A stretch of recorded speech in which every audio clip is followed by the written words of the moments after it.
It's week 8, and it is brought to you by Wunderfan, the app that pays you to be a fan. All right, Trent, what do you got your eye on this week for Wunderfan? For me, man, I'm definitely gonna watch the Georgia and Ole Miss game. And I think it's gonna be big, man, especially when you got, two battles of the Nick prodigies. To me, that's what I say, right? You got the offensive mind, you got the defensive mind. And people don't realize, man, those guys are like best friends too. Kirby and Lane.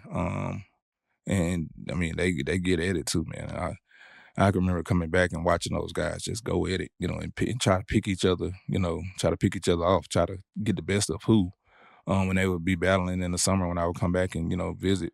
But to see those guys, as they dominating with their coaching career, through the SEC, man, just to see, to me, I think when you're talking about skill set wise, I think far as offense, Ole Miss got an exciting offense, and their quarterbacks are playing lights out right now. Defensive wise, they're struggling, but it can be better. And I think for me to see that defense battle with Ole Miss and Georgia, to see who's going to be have the better defense to stop the quarterback, um, it's going to be a great iron match. To me, it's going to be one of those matches that you got to watch, and it's a much see game. So this is why this is my game to pick for the weekend. I agree with you, but also LSU at Vandy, I think, is huge. I know that it's tough to even wrap our minds around, but Vandy wins this game. They're in a pretty good spot of at least still being very much in the picture to be one of the teams in the SEC championship game. I know Steve Gorgie, our producer, is very much a believer that the Commodores can get this done. And look, I think they'll beat LSU. I really do.